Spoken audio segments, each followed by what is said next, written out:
Hi everyone, my name is Lisa Cunningham, and I'm the Director of Women and Gender Studies here at St. John Fisher. I'd like to first send my thanks to all of the seniors of the class of 2020 for their strength and resilience in this extraordinary time. You so deserve the joy and accomplishment of the graduation ceremony, the culmination of your years of study. Know that this is only on hold, and that the day will come, and hopefully soon, and it will be that much sweeter for the time apart. I'm sending heartfelt congratulations to you all. Today I'm giving the Deirdre McKiernan Hetzler Essay Prize that is awarded to a senior for an essay from any academic discipline that provides a provocative and thoughtful analysis of gender. This year's award recipient is Ashleigh McCarthy for her paper titled Opening the Queer Mouth of Eddie Kaspbrak, in which she provides a compelling queer reading of a central character in Stephen King's celebrated novel It. McCarthy writes that many critics have acknowledged and discussed the existence of Eddie's gay coding, but what people have failed to acknowledge is why that gay coding would matter to Eddie's overall story.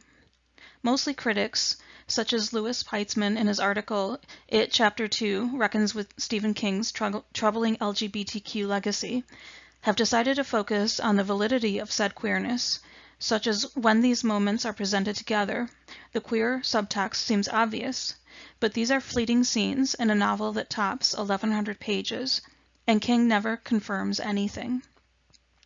Peitzman even serves to acknowledge and criticize the film's queer confirmation by stating, yes, It Chapter 2 turns its source material subtext into text, but what does that serve when the film still insists on keeping its text so vague? While a fair criticism to point out, as heterosexual hegemony is infamous for silencing the voices of the LGBTQ+ community, it is important to also consider what merit said queerness might have beyond simply existing. Representation is important to offer a perspective for marginalized groups, but representation should also be able to hold a narrative beyond just being representation for representation's sake. End quote. In her essay, McCarthy proceeds with a cogent queer reading that does exactly that.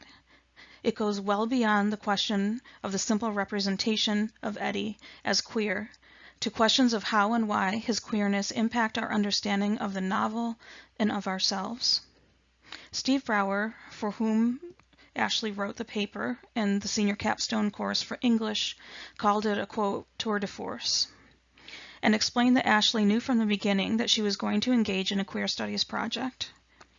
Her work on Stephen King's It puts that theoretical lens, to powerful effect. Her reading of the novel opens up our thinking about the character of Eddie in such a way as to deepen our understanding of what King is able to do in this novel, that asks us to interrogate our fears, our desires, and our deepest secrets. What more can we ask of good writing? Congratulations, Ashleigh, on a phenomenal essay.